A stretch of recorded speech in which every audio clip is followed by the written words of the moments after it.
বয়ে গেছে এত অপমান সহ্য করে এখানে বসে থাকতে। মোটেও না, আমি এখানে আর এক মুহূর্ত থাকবো না। ধৃতি, জলদি চল, তোর বাপকে ফোন কর, আমি আর 1 মিনিটও এখানে থাকবো না, গাড়ি পাঠাতে বল। কথাটা বলে কল্পনা দেবী গট গট করে এগিয়ে যায়। মেয়েও পিছন পিছন ছোটে। মা বা মেয়েকে কেউ আর আটকানোর প্রয়োজন মনে করেনি। তাহলে সূর্য তেমন কথাই রইল। তবে মধুসূদন বাবু বলেন। মধুসূদন বাবুর ছোট ছেলে মিঠুন বাবু, সে বলে নিজের বাবাকে উদ্দেশ্য করে, বাবা আমি একটা কথা বলতে চাই। বলো বাবা। একটা পেপারে অতনু এবং নিশির সই করিয়ে নেওয়া দরকার, পরবর্তীতে যেন কোনো রকম দাবি দাবা না হয়। যেই কথা সেই কাজ। নিজের এক উকিল বন্ধুর থেকে একটা ডিভোর্স পেপারের বন্দোবস্ত করে নিশিকে সই করিয়ে সকাল হতেই অতনুকেও পাঠানো হয়। সকাল সকাল বাড়িতে নতুন বউ নিয়ে প্রবেশ করে অতনু। দ্বিতীয় বিয়ে হলেও খুব ধুমধাম করে বিয়েটা হয়েছে। গত রাতে বিয়ে করে সকালে বউ নিয়ে বাড়ি ঢুকতেই দেখে দুটো অচেনা মানুষ বসে আছে বাড়ির ভেতরে। অতনু বউ নিয়ে সব নিয়ম করে ঘরে প্রবেশ করতে মণিমা এবং লীনা দেবী এগিয়ে যায় সামনে। অতনুর পাশে নতুন বউ দেখেও না দেখার ভান করে বলে, অতনু আপনার সাথে কিছু জরুরি কথা আছে। অতনু কিছু জিজ্ঞেস করবে তার আগেই মিনু বলে, বৌদি তো সব ছেড়েই গেছে, এখন একেবারে মুক্ত করে দে। নিজে তো পুরোপুরি মুক্ত না হয়েই বিয়ে করে বউ ঘরে তুললি। বৌদি নেহাত ভালো মানুষ, তাই তোকে জেলের ভাত না খাইয়েই তোকে আজাদ করতে চেয়েছে। অতনু মুখ কুচকে বলে, বেশি কথা বলিস না, মুক্তির কি আছে? ও তো সিঁদুর মুছেই চলে গিয়েছিল নিজের বাড়ি, তারপরে আবার নাটকের কি আছে? মণিমা বলে, আছে, অনেক কিছুই আছে। যেটা আপনার কাছে নাটক মনে হচ্ছে সেটাই বাস্তব। বিয়ে তো করেছেনই ভদ্রভাবে, ডিভোর্স পেপারই সইটা করে দিন। দে তো বাবু, দে সই করুন। উফ, এবার ঝামেলা পুরোপুরি ঘাট থেকে নামবে। অতনু আর সময় না নিয়ে উকিলের সামনে সই করে দেয়, যদিও কাগজে আগে থেকে নিশির স্বাক্ষর আছেই। পেপার উকিল নিয়ে বেরিয়ে যেতে লীনা দেবী ও মণিমা উঠে দাঁড়ায়। মণিমা যাওয়ার আগে অতনুকে বলে যায়, জীবনে কি হারালেন ধারণার বাইরে। আমি বড় তো, তাই আশীর্বাদ করে গেলাম, জীবনে প্রতি মুহূর্তে বুকে এক আকাশ সমান যন্ত্রণা নিয়ে ঘুরে বেড়াবেন। কিন্তু আফসোস, সেদিন আর হাতের কাছে সুখ পাখিটা থাকবে না। লীনা দেবীকে নিয়ে বেরিয়ে যায় মণিমা। এই পেপারে সাইন করাতে মণিমাই আসতে চেয়েছিল, ভেবেই রেখেছিল সই না করলে দুটো মেরেও সাইন করাবে। আর লীনা দেবীও সাথে এসেছিলেন। এদিকে আজকে নিলয়ের বিয়ে হওয়ার কথা থাকলেও বিয়েটা একদিন পিছোতে চেয়েছে নিলয়, কিন্তু নিশে চায় না কোনো লোক দেখানো অনুষ্ঠান হোক। তাই নিলয়ের বিয়ে যেভাবে ঠিক ছিল সেভাবেই শুরু হয়। সকাল সকাল দধি মঙ্গল এর নিয়মকানুন, ছেলে এবং মেয়ে দুজনেরই হয় একসাথে। বেলা গড়িয়ে গেছে অনেক, প্রায়। নিচ থেকে খুব চেঁচামেচি হচ্ছে, হয়তো গায়ে হলুদের অনুষ্ঠান হচ্ছে। কিন্তু নিশি সেই এখনও রুমে আর বের হয়নি। রুহি নিচে গেছে রেডি হয়ে নিশিকেই থেকেই চোখের উপর হাত রেখে শুয়ে রয়েছে। না আছে চোখের পাতায় ঘুম, না আছে ক্লান্তি, শুধু নিস্তেজ হয়ে পড়ে রয়েছে বিছানায়। খট করে ঘরের দরজা খোলার আওয়াজ হয়। নিশি শোয়া থেকে উঠে বসে, মণিমা তুমি? হ্যাঁ, আজ থেকে আর কোনো চাপ নেই, তুই ওই বিচ্ছিন্ন সম্পর্ক থেকে পুরোপুরি মুক্ত। ও সাইন করে দিল? হ্যাঁ, সে তো এখন নতুন বউ সহ ঘরে প্রবেশ করলো, সেই সময়ই আমরা ওখানে পৌঁছাই। আজ সাইন করেও দেয়। যাই হোক, এখন সরকারি মতো ও পিছুটান মুক্ত। কিন্তু মণিমা, কোনো কিন্তু নয়। আমি চাই না তোর কপাল আমার মতো হোক। নিশু কাগজটা তো নিমিত্ত মাত্র, কিন্তু যে মন থেকে উঠে যায়, যে সম্পর্কতে কোনো সম্মান থাকে না, সে সব নিয়ে বসে থাকলে লাভ কি? মণিমা, আমি যে বিয়ে বাঁধন এইসবে জড়াতে চাইনি আর। মণিমা পাশে বসে নিশির মাথায় হাত বুলিয়ে বলে, আমিও তাই চেয়েছিলাম। তোদের বাড়ির কাজে আসার পর তোদের দায়িত্ব পড়ে আমার ঘাড়ে। তখন থেকে নিজের মন বল আরও শক্ত হয় রে মা। আমি না হয় তোদের মতন ভালো মানুষ পেয়েছি, তাই তো আর অন্য কিছু ভাবিনি, কিন্তু তুই কি করবি? এই জীবন একাই পার করে দিবি? চোখের সামনে যখন নিজের দাদার এত সুন্দর সংসার দেখবি, বাচ্চা কাচ্চা দেখবি, তখন কি একটুও খারাপ লাগবে না? যতই মুখে বলিস পারবি, তবুও আমি জানি তুই পারবি না। যে নারী মা হওয়ার স্বাদ একবার পায়, সে যে সন্তানের জন্য ব্যাকুল হয়ে থাকে, মা ডাকের জন্য অস্থির হয়ে পড়ে। নিশুমা, আমার তোকে আমি খুব ভালো চিনি। তুই যে রুহির মধ্যে নিজের হারানো মাতৃত্ব খুঁজে পাস, ওকে যে আঁকড়ে ধরে রাখতে চাস, আমি বুঝি রে মা, সবই বুঝি। হয়তো পরিস্থিতি এক নয়, কিন্তু হ্যাঁ, এটাই সঠিক সিদ্ধান্ত। মনে ভাবা আর কাজে করা অনেকটা কঠিন রে মা। দেখিস একদিন এমনও আসবে, তুই আমায় নিজেই বলবি, মণিমা, এই জীবনটাই বেস্ট। দুজনের কথার মাঝে রুহি ঘরে আসে। ছিনেরা ছিনেরা। মণিমা হেসে উঠে দাঁড়ায়। রুহি ছুটে আসে ভিতরে, ছোট হাতে হলুদ ভর্তি। এগিয়ে এসে নিশির দিকে 2 হাত বাড়ায়, কোলে নিতেই ইশারা করে। নিশি নিচু হয়ে কোলে নিতে যায়, অমনি নিজের ছোট হাত নিশির গালে ঘষে দিয়ে আনন্দের সাথে হাততালি দিয়ে বলে, ইয়ে পাপা, সিনেরা হলুদ মেতেছি। ইয়েস পাপা। সিনেরাকেও হলুদ মাখিয়ে নিশি অবাক হয়ে যায়। মণিমাকে কিছু বলবে তার আগে দেখে মণিমার ঠোঁট চেপে হাসছে। নিশি বোঝে এটা পুরোটাই প্ল্যান। মণিমা যেতে যেতে বলে, আমি কিছু জানি না, পুরোটা কিন্তু তোর মেয়ে করেছে, সবটা রুহির দোষ। আমি চললাম বাবা, তোরা মা মেয়ে বুঝে নে। নিশি মনে মনে আওড়ায়, মেয়ে সিনেরা সুন্দর। নিশি রুহিকে কোল থেকে নামিয়ে আয়নার সামনে দাঁড়িয়ে নিজের মুখটা দেখে। দুগালে হলুদ লেগে আছে। কিছু সময় আয়নায় নিজেকে দেখে নিয়ে টিস্যু নেয় গাল মোছার জন্য। বাইরে থেকে রুহির পাপান ডাকতে ডাকতে আসে। রুহির পাপার গলা পেয়ে নিশির পেছনে দাঁড়িয়ে পড়ে। নিজের ছোট হাত দিয়ে নিশির জামাটা টেনে ধরে রায়ানও দরজা নক করে ভেতরে আসে। রুহি রুহি কিছুটা রাগী স্বরে নিশি গলা পরিষ্কার করে। কিছু বলবে রায়ান বলে, মেয়েটা হাতে হলুদ নিয়ে কোথায় গেল? এদিকেই তো এলো। কথাটা বলতে বলতে নজর যায় নিশিরে গালে লেগে থাকা হলুদের দিকে। রায়ানকে নিজের দিকে ওভাবে তাকাতে দেখে নিশি নিজের পেছনে থেকে রুহিকে পার করে বলে, আমি হলুদ মাখাতে এসেছিল রুহি, প্লিজ বকবেন না। মেয়েটা ভয়ে লুকিয়েছে আমার পিছনে। রায়ান কিছু বলে না, রুহিকে ডাকে নিজের কাছে। রুহি, চলো, ফ্রেশ হতে হবে, পিপির বিয়ে না আর কিছু সময় বাদে, চলো। নো দুষ্টমি। পাপা, না না, সিনেরা থাক না আমার কাছে। ওর ড্রেস দিয়ে যান, আমি রেডি করিয়ে দিচ্ছি। আপনি ওকে নিয়ে যাবেন নিচে। রায়ান নিজের গাম্ভীর্যতা বজায় রেখে কি বলে, আপনি যাবেন না? না, আমার ভালো লাগছে না, ঘরেই থাকতে চাই আপাতত। রায়ান বলে, সেটা তো হচ্ছে না। এত ঘর ভালোবাসলে চলবে কি করে? নিজের দাদার বিয়ে, আনন্দের সাথে সব রিচুয়ালে অংশগ্রহণ করবেন। কথায় এভাবে ঘরে বসে সময় নষ্ট কোনো মানে হয় না। নিশি সবটাই শুনে নেয়, কিছু বলেও না। আমি রুহির ব্যাগ এখানে দিয়ে যাচ্ছি, রুহিকে রেডি করিয়ে নিজেও রেডি হবেন। রুহির আনন্দের শেষ নেই। পছন্দের লং ফ্রক পরেছে রুহির মতে সিনেরা ফ্রক এটা। নিশি সুন্দর করে চুল বেঁধে ক্লিপ লাগিয়ে দিয়েছে, সাথে সুন্দর জুতো। নিশি এক দৃষ্টিতে রুহিকে দেখে। মেয়েটা ঘুরে ঘুরে নিজের ফ্রক দেখছে, মাঝে মাঝে হাততালি দিয়ে লাফিয়েও উঠছে। নিজের মন ভালো না থাকা সত্ত্বে নিশিও নীল শাড়ি পরে, সাথে হালকা করে সাজে। নিজের চোখের কোণ থেকে কাজল নিয়ে রুহির কানের পিছনে দিয়ে বলে, নজর না লাগে রুহি সোনার। রুহি তার সিনেরার হাত ধরে নিচে নামে। ফর্সা শরীরের নীল রংটা যেন খুব মানিয়েছে। প্রমীলা দেবী মেয়েকে দেখে আনন্দ পায় বেশ। প্রাণ ভরে মেয়েকে দেখে মনে মনে মনে মনে হবে, নজর না লাগে আমার মেয়েটার। রুহি তো নিচে এসে এই এক ছুটে নিজের ফিফির কোলে। ফিফিনকে বিয়ের আসরে সাজে দেখে অবাক হয় বেশ। ছোট রুহি বোঝে না নিজের ফিফিন সবার থেকে আলাদা কেন সেজেছে। সে তার কত কত প্রশ্নের জুলি খুলে বসে। নিশিকে দেখা মাত্রই কিছু মানুষ ফিসফিস শুরু করে। নিশি সবটাই লক্ষ্য করে, কিন্তু কিছু ভালে না। মণিমা নিশিকে বলেছিল, মানুষের মুখ তুই কোনো কিছুতেই বন্ধ করতে পারবি না। নিশিও আর কিছু বলেনি, নিজেই নিজের মতন এসে বসে। রায়ানের কাকার মেয়েগুলোও নিশির পাশে এসে বসে।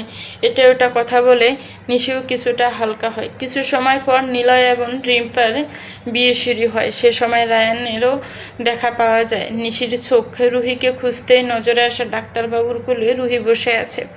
নিশি রুহিকে ফাফার কোলে দেখে আর নিতে যায়নি, চুপ করে বসে বিয়ের তোড়জোড় দেখছিল। এমন সময় সন্ধ্যা দেবী আসেন, নিশির পাশে বসে বলে, এখন কেমন আছো মেয়ে?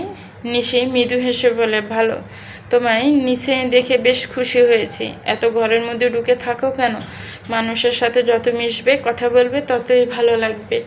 নিশি মৃদু হেসে বলল, শোনা, আজকে কিন্তু একই বিয়ের আসরে বিয়েটা সেরে ফেলতে পারতে। নিশি কিছু বলে না, চুপই থাকে। মণিমা আসে। সন্ধ্যা দেবী চোখের ইশারা করে, মণিমা ঘাড় নেড়ে বুঝায়, নিশি চল, রেডি হতে হবে। রেডি? কিন্তু কেন? আজকে যে রায়ানের সাথে সম্পর্কে জুড়তে যাচ্ছিস। মণিমা কথাটা বলে সন্ধ্যাদেবীর দিকে তাকায় নিশি। সন্ধ্যাদেবী মৃদু হেসে বলে, যাও নদবো, তৈরি হয়ে আসো, আমরা অপেক্ষা করছি। নিশির চোখ জোড়া বড় বড় হয়ে যায়। মণিমা, আজ এত তাড়াতাড়ি সবটা আমি করতে চাইছি না, প্লিজ বোঝার চেষ্টা করো। মণিমা নিশিকে নিজের সাথে নিয়ে যেতে যেতে বলে, এই মানুষগুলোর সামনেই তোকে অপমান করা হয়েছে, তোর গায়ে কাদামাটি ছুঁড়ে তোকে নিচে নামাতে চেয়েছে যারা, তাদের সামনেই তুই আজ বিয়ের আসরে বসবি। কোনো না নয়, তোকে আমি ভালোই চিনি, মত বদলাতে সময় লাগে না তোর।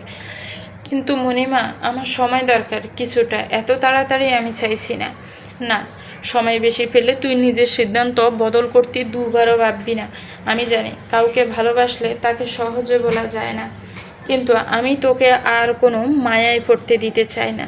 মণিমা, জোর করবে তুমি আমায়? হ্যাঁ, করবো জোর। চল চল, রেডি হবি, চল। মণিমা, আমার কথাটা বোঝার চেষ্টা করো, জোর করে কি আর ভালোবাসা হয়?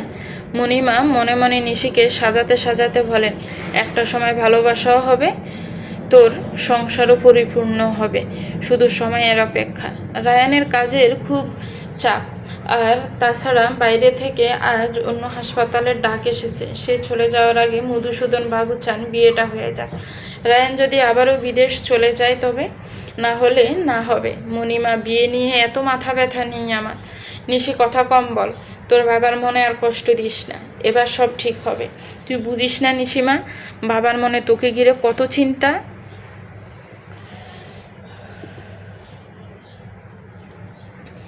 মণিমা, ডাক্তারবাবু কি রাজি আছেন আজ বিয়ে করতে? লাল শাড়ি পরনে, টকটকে লাল রঙের বেনারসি শরীরে জড়ানো, মাথার মুকুট থেকে মোড়ক পর্যন্ত সব সোনায় মোড়ানো, সুন্দর করে সাজিয়ে দিয়েছে মণিমা। মুখে যদিও তেমন কোনো মেকআপ নেই, শুধু চোখে মোটা করে কাজল আর ঠোঁটে লাল লিপস্টিক, এতেই যেন অপ্সরা লাগছে নিশিকে। মণিমা নিজেই সাজিয়ে নিজেই অবাক হয়ে চেয়ে থাকে। মুখে কিছু না বলে মনে মনে বাহাবা দিতে বলে না। সাজানো হয়ে গেলে নিচ থেকে ডাক পড়ে নিশিকে নিয়ে যাওয়ার। নিলয় একমাত্র দাদা নিশির। নিজের বিয়ে কোনো রকমে শেষ হতে গলার মালা খুলে রিম্পার হাতে দিয়ে উপরে আসে। নিলয় আরও 2-3 জন মিলে নিশিকে পিড়িতে বসায়। মণিমা নিশির হাতে ফান পাতা দেয়। নিশি চায়নি এমন বিয়ে, কিন্তু বাড়ির সবাই চায় এভাবেই নিশির বিয়ে হোক, এভাবেই সব নিয়ম মেনে বিয়ে। বিশেষ করে সূর্যবাবু চান নিজের মেয়ের এই রকমভাবে ধুমধাম করে বিয়ে দিতে। এক সময়ে চেয়েছিলেন, কিন্তু সেই সময় সে আশাটা পূরণ না হলেও তিনি এইবার কোনো কমতি রাখতে চান না। আগেরবার মেয়ের জন্য বানানো সবটুকু সোনার গহনা ছিল, সব এবার ভার করে দিয়েছে। প্রমীলা দেবীকে আদেশ দিয়েছেন যেন মেয়েকে সোনা দিয়ে মুড়িয়ে নববধূ রূপে সাজানো হয়, আর প্রমীলা দেবীও সব গহনা বার করে দিয়েছেন। মেয়েকে সুন্দর করে সাজাতে সব কিছু এনে দিয়েছেন, শাড়ি থেকে শুরু করে সব কিছু, আর সবটাই মণিমার হাতে তুলে দিয়েছেন। নিশিকে যদি কেউ বোঝাতে পারে, তাহলে সেটা একমাত্র এই মণিমা ছাড়া কেউ না। নিশির হাজার বারণ কেউ শোনেনি। নিলয় এসে নিজের বন্ধুদের নিয়ে বোনকে ফেরিতে বসিয়ে সবাই মিলে নিচে নামে। বর সেজে দাঁড়িয়ে আছে রায়ান, ব্লু রঙের পাঞ্জাবি পরনে, চোখে চশমা, মাথায় বরের কোনো টোপর নেই। টোপর না থাকলেও বেশ লাগছে। রায়ানও পর্সা, লম্বা, ক্লিন শেভ, গালাহা, যে কোনো ইয়াং মেয়ের ক্রাশ। কেউ বলবে না যে এক বাচ্চার বাবা। নিশি আসতেই চারিদিকে উলুধ্বনি দেয় বড়রা, ফান ফাতের দিয়ে মুখ ঢাকা। নিশিকে ওভাবেই এনে সাত ফাঁক দেয়। পুরোহিতের কথা শুনেই শুভ দৃষ্টির জন্য নিশিকে ফেরি থেকে নামিয়ে রায়ানের মুখোমুখি দাঁড় করানো হয়। নিশি না তাকালেও রায়ান তাকায়, যদিও সে ভাবে নয়। তবু এই দেখাই যেন রায়ানের বুকে কিছু একটা লাগে। শুভ দৃষ্টি, মালা বদল, সাত ফাঁক ঘুরে সকলকে সাক্ষী রেখে বিয়ের আয়োজন সমাপ্ত হয়। নিশির সিথি রাঙা হয় রায়ানের পরিয়ে দেওয়া সিঁদুরে। আজও নিশির মনে সে প্রথমবারের মতন চিন্তা বর করে, নিশি পারবে তো নতুন সংসার, নতুন মানুষজন সব সামলে নিতে। নিশির যা আরও একটা বড় দায়িত্ব, রুহির মা হয়ে ওঠা। সে দায়িত্ব পারবে তো পালন করতে? এই সংসার টিকিয়ে রাখতে পারবে, নাকি আগের বারের মতন এইবারও? এত ভাবনার মাঝে নিশির কোলে এসে গলা জড়িয়ে রুহি কান্না করে বলে, সিনেরা মা, আমার মা, সিনেরা মা। এবার আর নিশি নিজেকে সামলাতে পারে না। মনের সব দ্বিধা এক নিমিষে হারিয়ে যায় কোথায় যেন। রুহিকে আঁকড়ে ধরে বলে, আজ থেকে আমিই তোমার মা আমি। রুহি, তুমি আমার মেয়ে। বিয়ের আসরে উপস্থিত প্রতিটা মানুষের চোখে জল। আহা, কত আবেগঘন মুহূর্ত। মধুসূদন বাবু দূরে দাঁড়িয়ে তৃপ্তির হাসি হাসেন। সন্ধ্যা দেবী স্বামীকে হাসতে দেখে প্রশ্ন করে, আচ্ছা, আমরা ঠিক সিদ্ধান্তে নিয়েছি তো? এতে কোনো ভুল নেই তো? নিশি পারবে তো রুহিকে আগলে রাখতে? পারবে তো আমার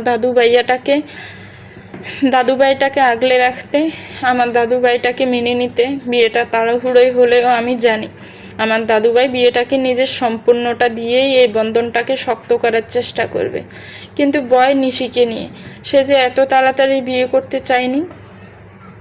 মধুসূদন বাবু হেসে নিজের স্ত্রীর দিকে তাকিয়ে বলেন, নিশি ঠিক পারবে, রুহিকে নিজের মায়ের মতোই ভালোবাসবে।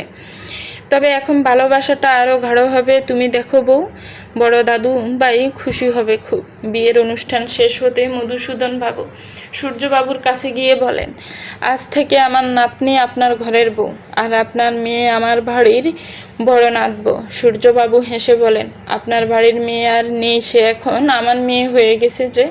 কাকাবাবু, আমার মেয়েটার খেয়াল রাখবেন। তাকে যে আমি বাবা হয়ে খুব কষ্ট দিয়েছি। মেয়েটা আমার এত বছর খুব কষ্ট পেয়ে গেছে। আমি বাবা হয়েও এতদিন মেয়েটাকে ইগনোর করে গিয়েছি। মেয়েটাকে দেখবেন আপনারা। মধুসূদন বাবু হেসে বলেন, আজ থেকে নিশিমায়ের সব দায়িত্ব আমাদের, আর কোনো কষ্ট পেতে দেব না। তোমার মেয়েকে আগলে রাখবে আমার বড় নাতি। এ নিয়ে তুমি নিশ্চিন্তে থাকো। তবে হ্যাঁ, এবার আমাদের যেতে হবে। ছেলে বিয়ে হয়ে গিয়েছে, বউ এখন গড়ে তুলতে হবে। অনেক কাজ, অনেক দায়িত্ব। আমরা বউ নিয়ে বাড়ি ফিরি। সূর্য কাকাবাবু, বউভাতের ব্যাপারটা তুমি নিশ্চিন্ত থাকো সূর্য। বউভাত তোমার বাড়িতেই হবে। আমরা সবাই কমপক্ষ তোমার বাড়িতে যাব। তোমার মেয়েকে সাথে নিয়ে যাব। আমরা না হয় একদিন নিশি আর রায়ানের বিয়ে উপলক্ষে একটা পার্টিও রাখবো। তখন না হয় আরও একদিন সব কিছু আলাদাভাবে আসবে। এখন আপাতত তোমার বাড়িতে যেরকম বৌভাতের অনুষ্ঠান ঠিক করা হয়েছিল সেই রকমই সবটা হবে। কেননা প্রতিটা মানুষ নিমন্ত্রিত। এটার প্ল্যান চেঞ্জ করা ঠিক হবে না। আসলেই কাকাবাবু, আপনি আমাকে অনেকটা বড় চিন্তার হাত থেকে বাঁচালেন। আমি এটা ভেবে থাকতে পারছিলাম না। যাই হোক, আমাদেরও এখন বেরোতে হবে। আমাদেরও তো বাড়িতে নতুন বউ তুলতে হবে। ছেলের বিয়ে দিলাম বলে কথা। দাশগুপ্ত বাড়ির মানুষজন নতুন বউ নিয়ে যেতে প্রস্তুত। প্রমীলা দেবী এবং মণিমা কেঁদে কেঁদে আলা, যতই হোক মেয়ে বিদায় বলে কথা। এই সময় নিশিও নিজেকে আটকে রাখতে পারে না। আর নিশির কান্না দেখে রুহিও হাউ মাউ করে কান্না শুরু করে। রায়ান বেচারা বিরক্ত চোখে চেয়ে থাকে মেয়ের দিকে। সে নিশির গলা জড়িয়ে কান্না করছে। রায়ান কোলে নিতে চাইলেও আসতে নারাজ রুহি। অগত্যা রুহিকে একটা ধমক দেওয়াতেই দুজনই চুপ করে যায়। কিছু সময়ের মধ্যে রায়ান, নিশি আর রুহিকে নিয়ে রওনা হয় নিজের বাড়ির উদ্দেশ্যে। গাড়িতে ফিনপতন নীরবতা, কারো মুখে কোনো কথা নেই, সবাই চুপ। রায়ান পাশে বসে থাকা রমণীটির দিকে তাকায়। লাল শাড়ি পরিহিত রমণীটি আর জানালার বাইরে তাকিয়ে আছে। কোলে ছোট রুহি নিশির বুকে মুখ গুজে চুপ করে রয়েছে। রায়ান নিজেই নীরবতা ভেঙে গলা পরিষ্কার করে অ্যাটেনশন নিতে চায়, কিন্তু কেউ তাকায় না। রায়ান এবার মুখে বলে, রুহি পাখি, আমার পাপার কাছে আসো। রহিম মাথা তুলে তাকায়, সাথে নিশিও পাশে মুখ ঘুরিয়ে চায়। আমাকে দিন, আমি কোলে নিচ্ছি, আপনার হাত ব্যথা করবে নিশ্চয়ই। নিশি কিছু বলার আগে রুহি অভিমানী স্বরে বলে, পাপা পতা, পাপা বতে, পাপা পছা, পাপা বকে। রায়ান চোখ মুখ কুঁচকে বলো, ও নতুন মা পেতে না পেতে পাপা পছা হয়ে গেল। ঠিক আছে, আর পাপা কোলে নেবে না, পাপা পছাই ভালো। রোহিত ছোট মনে কথাটা আঘাত করে, মনে মনে ভাবে পাপা যদি সত্যি আদর না করে তবে। রুহি রায়ানের কোলে লাফিয়ে যায়, মুখে বলে পাপা ভালো। রুহি ওভাবে লাফিয়ে যেতে নিশি টাল সামলাতে না পেরে পড়ে যাচ্ছিল। রায়ান এক হাতে রুহিকে আগলে ধরে বুকে আর আরেক হাত দিয়ে নিশির কাঁধটা চেপে ধরে কিছুটা নিজের দিকে টেনে ধরে বলে, কেয়ারফুল, এখনই সিট থেকে পড়ে যেতেন। নিশিরও হুঁশ ফিরে, আসলেই বুঝতেই পারিনি যে রুহি ওভাবে যাবে। আর নিশি আচমকা পড়ে যাচ্ছিল। ঠিক আছেন এখন? নিশি কিছুটা লজ্জা পায়। রায়ানের ওভাবে কাঁধ ধরে নিশি কিছুটা সরে আসে, শক্ত হয়ে বসে নিচের সিটে। রায়ান নিশির অস্বস্তি বুঝতে পেরে ছেড়ে দেয়। রায়ানের নিজেরও যেন কেমন একটা লাগে। ওভাবে নিশিকে ধরেছিল, তখন বুঝতে পারেনি। রামসিং গাড়িটা দাঁড় করাও। ড্রাইভার গাড়ি দাঁড় করায়। রায়ান মেয়েকে বুকে জড়িয়ে নিচে নামে। প্রায় কিছু সময় পরে মেয়েকে নিয়ে আবার ফিরে আসে। রায়ান ফিরে এসে দেখে নিশি গাড়িতে মাথা হেলিয়ে শুয়ে আছে। রায়ান রুহিকে বলে ডাকতে। রুহি নিশিকে ডাকে, সিনেরামা। নিশি চোখ খুলে তাকাতে রায়ান নিজের হাতে করে নিয়ে আসা টিস্যু বক্স আর একটা জলের বোতল এগিয়ে দেয়। মুখটা মুছে নিন, কান্নার জন্য কাজল চোখে নিচে মুখে চলে এসেছে। মুখে কাজলের জন্য কালো কালো হয়ে আছে। নিশি মুখ কোথায় দেখবে, খুঁজে পায় না। রায়ান নিজের ফোনটা ভার করে নিতে নিশি নিজের মুখ দেখে সত্যি কেমন কালো মতন মুখটা হয়ে আছে। নিশি টিস্যু দিয়ে মুখ মুছতে মুছতে বলে, মনে মনে বলে, আমাকে তো ভূতের মতন লাগছে, কত কাজল, এই মণিমাও না। গাড়ি থেকে নেমে চোখে মুখে জল দিয়ে ভালো লাগবে। নিশিরও একটা কেমন যেন লাগছিল, সারাদিন খাওয়ানোই তেমন, তার মধ্যে এত কিছু হলো, তারপরে আবার গাড়িতে জার্নি, সব মিলিয়ে নিশির একটুও ভালো লাগছিল না। চোখে মুখে জল দিলে হয়তো ভালো লাগতো, কিন্তু নিশি লজ্জায় কথাটা বলতেও পারছিল না। নিশি গাড়ি থেকে নেমে চোখে মুখে জল দিয়ে গাড়িতে উঠে বসে। রায়ান নিজের রুমাল বার করে দেয়, ইতস্ত করলো। নিশি নেয় রুমালটা দিয়ে মুখ মুছে। বেশ কিছুটা সময় পর গাড়ি এসে থামে দাশগুপ্ত বাড়িতে। নিশিদের আসার আগে বাড়ির বড়রা সবাই রওনা দিয়েছিল লজ থেকে। এখন নিশিরা আসতে সবাই এগিয়ে আসে, শঙ্খ এবং উলু দিয়ে স্বাগতম করা হয়। নিশি নিজের দিকে দরজা খুলে নিচে নামে। রায়ান মেয়েকে বুকে জড়িয়ে নেমে যায়।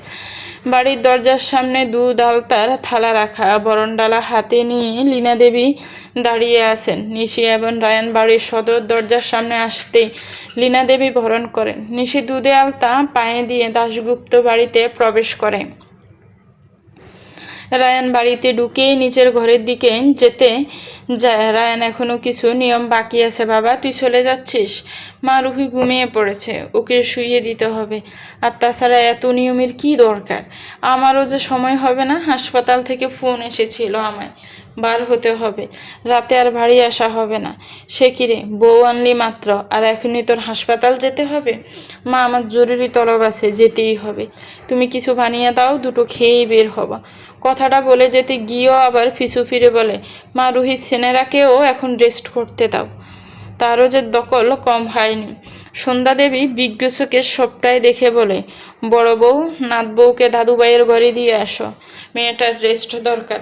লীনা দেবী শাশুড়ি মায়ের কথা শুনে মাথা নাড়িয়ে নিশিকে রান্নাঘরের কিছু নিয়ম করিয়ে উপরে দিয়ে আসে রায়ানের ঘরে। নিশি, এটা আজ থেকে তোমারও ঘর। আমার এক মেয়ের বিদায় দিলাম, আর এক মেয়ে নিয়ে এলাম বাড়ি। আমরা সবাই নিজেই কোনো কিছু সংকোচ বোধ করবে না। নিশি নিশি শুধু মৃদু হাসে। আচ্ছা, তুমি বসো, আমি তোমার লাগেজটা পাঠাচ্ছি ঘরে, একটু ফ্রেশ হয়ে আরাম করবে, ভালো লাগবে। নিশি শুধু মাথা নাড়ে। লীনা দেবী চলে যেতে নিশি ঘরটা ভালো করে দেখে। খাটে রুহি ঘুমায়। গোটা ঘরটা সুন্দর করে সাজানো, কোথাও অগোছালো নেই, সবটাই সুন্দর করে গোছানো। দেখেই বোঝা যায় ডাক্তারবাবু খুব গোছানো। গোটা দেখতে দেখতে রায়ান বেরিয়ে আসে ওয়াশরুম থেকে। নিশিকে এদিক ওদিক তাকাতে দেখে রায়ান বলে, আজ থেকে এটা আপনারও রুম।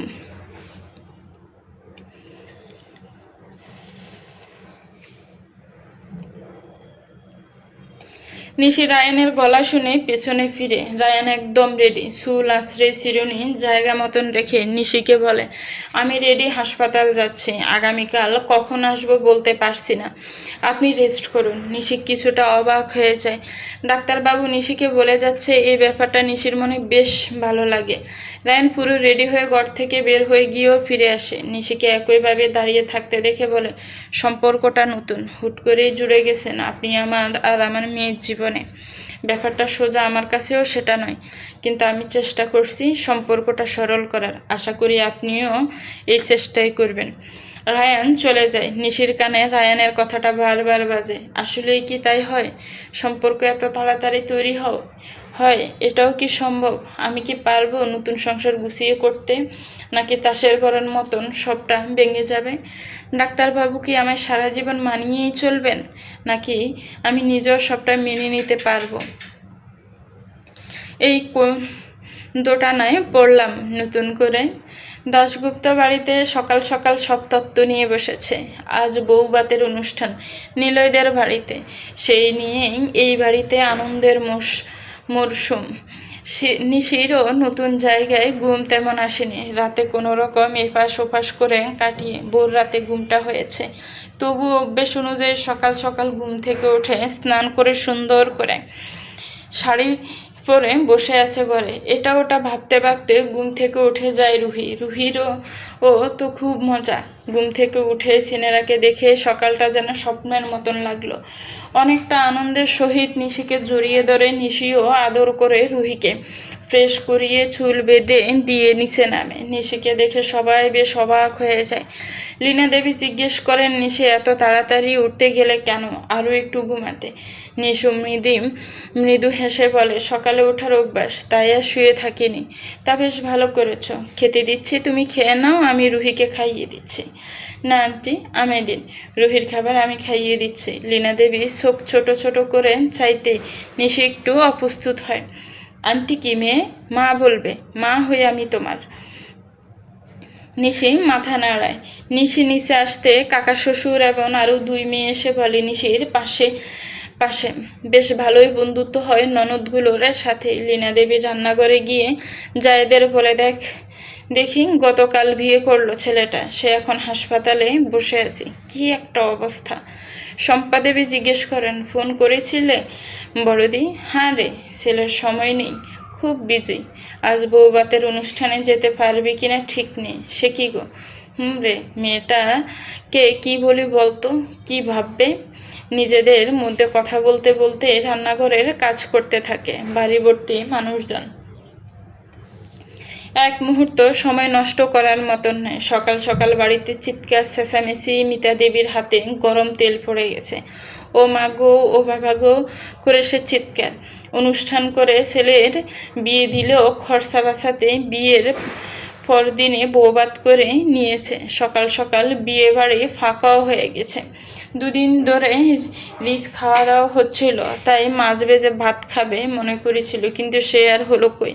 ভুলবশত তেলে গরম কড়াই হেলে পড়ে ওভেন থেকে। আর মিতা দেবীর মনের ভুল, সেই তেল এসে পড়ে হাতে। মিনু মায়ের এমন চিৎকার শুনে বেরিয়ে আসে ঘর থেকে। এসে দেখে যাচ্ছে তাই অবস্থা, তেল পড়ে হাত অনেকটাই পুড়ে গেছে। মিনু তাড়াতাড়ি করে কলগেট হাতে নিয়ে নামিয়ে দেয় মায়ের, তাতেও কম জ্বলা পোড়া। থাকতে না পেরে ছেলের দরজায় টোকা দেয়। অনেকটা সময় পর গুম গুম চোখে অতনু বেরিয়ে আসে। মাকে কাঁদতে দেখে ব্রু কুচকে জিজ্ঞেস করে, কি হলো? দেখ না বাবা, হাতটা পুড়ে গেছে, গরম তেল পড়ে। সে কি, কখন? কতটা পুড়ে গেছে হাতটা? যাও যাও, রেডি হও, হাসপাতালে যেতে হবে।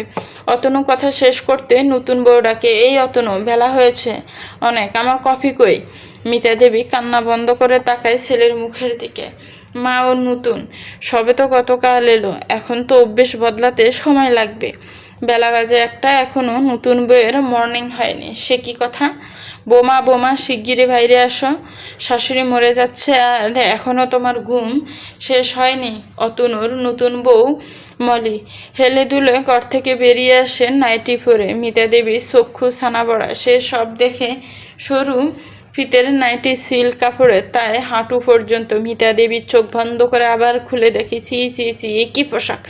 নতুন বউ আর এই কি পোশাকের ধরন! মলি কোনো কথা বলে না, ডাইনিং টেবিলে এসে বসে, মাথায় হাত দিয়ে বলে, অতনু মাথাটা ব্যথায় ফেটে যাচ্ছে, প্লিজ হেল্প করো, কড়া করে কফি দাও, গত রাতের হুইস্কির নেশা এখনো কাটেনি আমার। মিতা দেবী বড় বড় করে চোখ করে তাকায় বউয়ের কথা শুনে। মিনু মায়ের এমন রিয়াকশন দেখে মৃদু হাসে, মনে মনে বলে, সবে তো শুরু, প্রথম সকালে চমকে গেলে হবে না মা। সন্ধ্যে 6টা বাজে। আজ সারাদিন ডাক্তারবাবুর কোনো খোঁজ পায়নি নিশি, যদিও লীনা দেবী জানিয়েছেন রায়ান আজ খুব বিজি, আজও হয়তো বাড়ি আসবে না রাতে। নিশি নিজের ভাবনায় নিজেই বিরক্ত, একটু সময় ডাক্তারবাবুকে দেখিনি, তাতেই যেন কত চিনতে হচ্ছে। নিজের মাথায় নিজে একটি ছাটি মেরে বলে, উফ নিশি, তুই কি সব ভাবছিস? গতকাল রাতে সিঁদুর পরে আজকেই মনে এমন বারবার করছে, এটা আবার কেমন কথা? নিশি মাথা নাড়ে, না, এসব কথা ভাবলে চলবে না, রেডি হতে হবে। লীনা দেবীর দেওয়া শাড়িটা হাতে তুলে নেয়, যেমন বাবা তেমন কাজ। আগে শাড়িটা কোনো রকমে পরে আঁচল কোমরে গুজে নিয়ে রুহিকে সাজাতে বসে। রুহি দুপুরে ঘুমিয়েছিল, একটু আগে উঠে কান্না করছে পাপাকে দেখার জন্য। বাড়ির কেউ বুঝিয়ে পারেনি শান্ত করতে রুহিকে। শেষে নিশির কোলে এসে শান্ত হয় মেয়ে। পুতুল নিয়ে বসে আছে রুহি, আর নিশি এটা ওটা বলে রেডি করাচ্ছে। মা মেয়ে নিজেদের নিয়েই ব্যস্ত খুব। ওদিকে যে ঘরের মধ্যে একজন এসে দাঁড়িয়ে আছে তার হুঁশ নেই। সিনেরা মা, পাপা কই? কথাটা বলে রুহি আবার কান্না শুরু করে। নিশিরও কষ্ট হয় বাচ্চাটার কান্না দেখে, সাথে রাগও হয় খুব। এই মেয়েকে ভালোবাসেন ডাক্তারবাবু, সেই যে গতকাল রাতে গেল তো গেলই, আর সারাদিন গেল, কোনো খবর নেই। এটা কেমন ব্যবহার? রুহির কান্না করে না বাচ্চা, পাপা চলে আসবে তো, আমরা এখন ফিফিনের কাছে যাব, চলো সোনা, আমি পাপা যাব। মা মেয়ের কথার মাঝে ঘরের দরজাটা লাগানোর আওয়াজ হয়। দুজনেই দরজার দিকে তাকাতেই একটু অবাক হয়। রুহি ছুটে যায় পাপার কাছে, রায়ান নেয় না। রুহি পাখি আমার, আমি এই পোশাক ছাড়িয়ে আগে ফ্রেশ হয়ে আসি, তুমি একটু সিনেরার কাছে থাকো, আমি এক্ষুনি যাব, এক্ষুনি আসবো। নিশি নিজের চোখ ঘুরিয়ে নেয়, বিছানা থেকে রুহির খেলনাগুলো সরাতে থাকে। মনে মনে ভাবে ডাক্তারবাবু যদি রেস্ট নেন, তাই সেই কাজে মন দেয়। রায়ান বন্ধ দরজার দিকে একবার তাকিয়ে গলা পরিষ্কার করে বলে, রুহি, তোমার সিনেরা মাকে বলো বাড়িতে অনেক লোক, এভাবে দরজা খুলে রেখে শাড়ি না পরতে। নেক্সট যেন ঘরের দরজা লক করে রেডি হয়। নিশির হাত থেমে যায়। রুহি কিছু না বুঝলেও নিশি সবটাই বুঝিস, লজ্জায় মাথা কাটা যাচ্ছে। তার মানে শাড়ি পরার সময় ডাক্তারবাবু এসেছিলেন। নিশির লজ্জা লাল নীল হওয়ার আগে রায়ান টাওয়াল নিয়ে ওয়াশরুমে হাঁটা দেয়। বৌভাতের অনুষ্ঠানে সেনবাড়ি সেজে উঠেছে, রিম্পাকেও সুন্দর করে সাজিয়ে বসানো হয়েছে, লোকজন আসতেও শুরু করে দিয়েছে। বেশ কিছু সময় অতিক্রম হওয়ার পর দাশগুপ্ত বাড়ির মানুষজনও আসতে শুরু করে। পর্ব শেষে গাড়িতে আসে রায়ান, নিশি আর রুহিকে নিয়ে। গাড়ি এসে থামতে নিশি তাড়াতাড়ি করে নামে রুহিকে নিয়ে। রায়ান গাড়ি সাইড করে রেখে ধীরে সুস্থে ভিতরে ঢোকে। নিশি বাড়িতে এসে আগে নিজের মা এবং মণিমাকে জড়িয়ে ধরে। এবার শান্তি লাগছে খুব। মণিমা ও প্রমীলা দেবী দুজনেই হাসে। কিরে, ওখানে সব ঠিক আছে তো? নিশি মাথা নাড়ে, সবাই বেশ ভালো জানো, প্রমীলা দেবী মেয়েকে বলে। সবটা নতুন নতুন, নিশিমা মানিয়ে নে। এখন নতুন নতুন একটু কষ্ট হবে, পরে দেখবি সবটাই ঠিক হয়ে যাবে। নিশি আর এই বিষয়ে কিছুই বলে না। রুহি ভিতরে এসে ফিফিনের কাছে ছুটেছে। প্রমীলা দেবী জিজ্ঞেস করে, কিরে জামাই কই? উনি? মণিমা একটু রাগের সহিত বলে, রায়ানের তো আসার কথা, সে কি আসেনি, আর তুই চলে এলি? শুনলাম গতকাল থেকে ছেলেটা হাসপাতালেই ছিল, কাজের খুব চাপ, আর তুই? মণিমা, সে এসেছে, কিন্তু কোথায় বলতে পারছি না। আমি আগেই রুহিকে নিয়ে নেমে গেছি গাড়ি থেকে। সে কিরে, দেখেছ মেয়ের কাণ্ড? ছেলেটা কি ভাববে? নিশি মনে মনে বেংসি কাটে। মনে মনে রায়ানের বলা তখনকার কথাটাও ভাবে। রায়ানের ওই কথাটা শোনার পর নিশি আর তেমন কোনো কথা বলেনি। এমনিতেই সমস্ত বিষয়টা নতুন, তার মধ্যে একরাশ লজ্জা, তাই আর বেশি কিছু কথা হয়নি দুজনের। আচ্ছা, তোমরা থাকো, আমি দেখি রুহি কোথায়। নিশি নিজের মা এবং মণিমায়ের সাথে দেখা করে স্টেজের দিকে এগিয়ে যায়।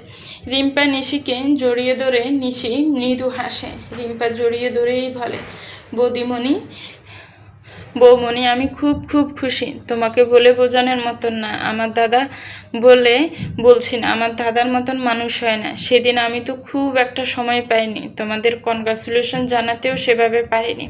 কোনো ব্যাপার না বৌদি, একদম না। তুমি আমায় নাম ধরেই ডেকো। আমার দাদা দ্বিতীয়বার বিয়ে করবে এটা কখনোই ভাবিনি। তুমি আমার একমাত্র দাদার একমাত্র বউ। অনেক শখের ডাক, আমার বৌমণি। নিশি হেসে বলে, তুমিও আমার বউয়ের একমাত্র বউ, তোমাকে নাম ধরে ডাকি কি করে? রিম্পা বলে, নাম ধরে ডাকতে হবে কেন? আমি তোমার ননদিনী, তাই বলেই ডেকো। নিশিও সায় দেয়। আলাপ সেরে বলে, রুহি কোথায়? রুহি তোমার কাছে এলো যে? রিম্পা হাত দিয়ে ইশারা করে দেখায় রুহি কোথায়। নিশি দেখে রুহি পাশের চেয়ারে বসা একটি ছোট বাচ্চার সাথে কি গল্প করছে। নিশি হেসে এগিয়ে যায়। রুহি এখানে কি? সিনেরা মা, দেখো আমার বন্ধু। নিশি হেসে বাচ্চাটার মাথায় হাত বোলায়। বাচ্চা মেয়েটা রুহির থেকে বড়। সে হেসে আদর নেয় নিশির। বাচ্চাটার মা এগিয়ে আসে, মিলি চলো। নিশি খুব পরিচিত গলার স্বর শুনে পিছনে তাকায়, অবাক হয়ে যায় বেশ। নিশির ছোটবেলার বান্ধবী নীলু। নিশি রুহির হাত ধরে বলে, আসো আমার কাছে, হারিয়ে যাবে তো তুমি। মিলি দিদির মা ডাকছে। নিশি কথা বলে নীলুকে বলে, কিরে কেমন আছিস? নীলু অনেক দিন পর পুরনো বান্ধবীকে দেখে অবাক হয়ে যায়। দুজনের কথার মাঝেই নীলুর মা আসে। নীলু বলে, নিশি অনেক দিন পর দেখা, কেমন আছিস বল।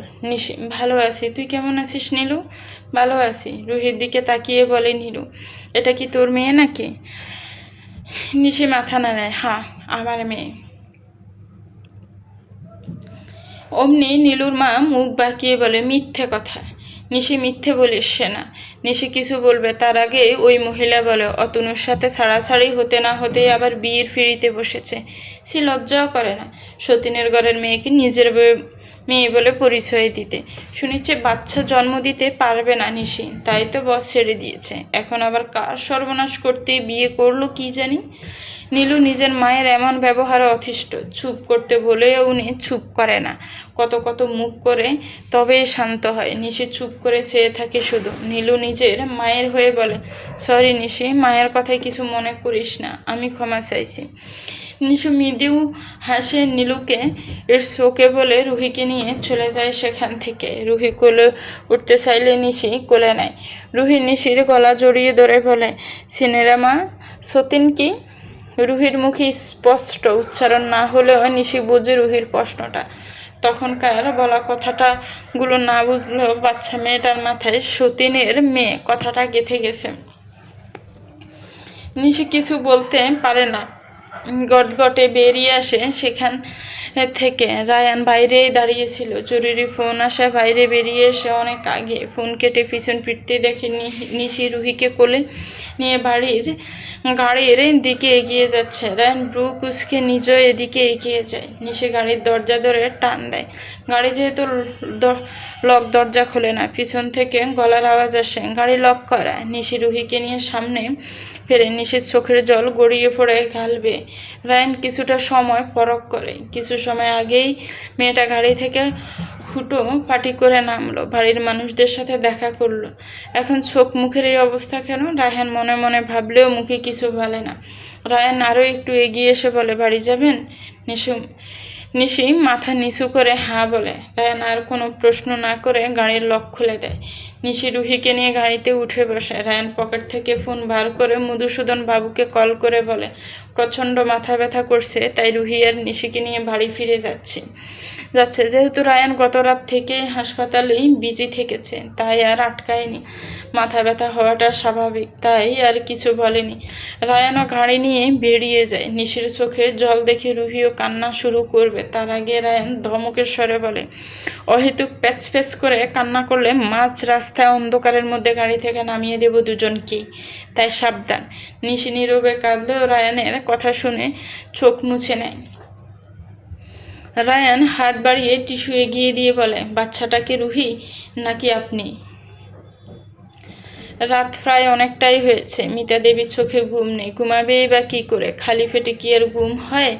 ফুড়ে যাওয়া হাতটা দেখে আর কান্না করে। মিনুও আজ বাড়িতে তেমন থাকতে পারেনি, সকাল থেকেই কলেজ টিউশন করে সব মিলিয়ে সময় বাড়ি ফিরে নিজের ঘরে ফ্রেশ হয়ে রান্নাঘরে গিয়ে দেখে রান্না করা কোনো কিছুই নেই। সকালে রান্নাঘরে তেমন অবস্থা ছিল, এখনও তাই আছে। অল্প কিছু রান্না করে প্লেটে বেড়ে মায়ের রুমে যায়।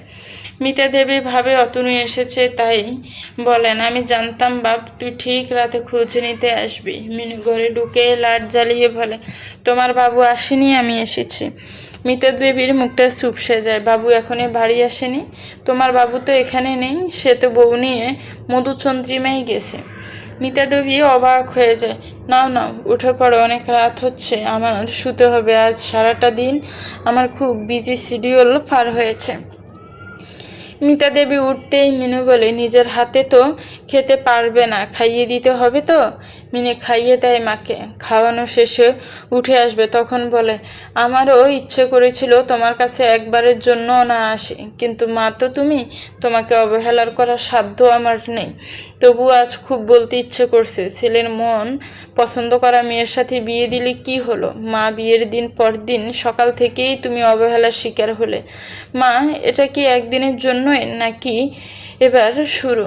মিনু তুই বড্ড কথা বলছিস। সরি মা, আসলে কি বলো তো, উচিত কথা উচিত জায়গায় বলতে ভালোবাসি, তাই মুখটা আমার কন্ট্রোলে থাকে না, বেরিয়ে গেছে। সে যাই হোক, শুয়ে পড়ো। আর তোমার গুণদর ছেলে তোমাকে ডাক্তার দেখাতে নিশ্চয় নিয়ে যায়নি।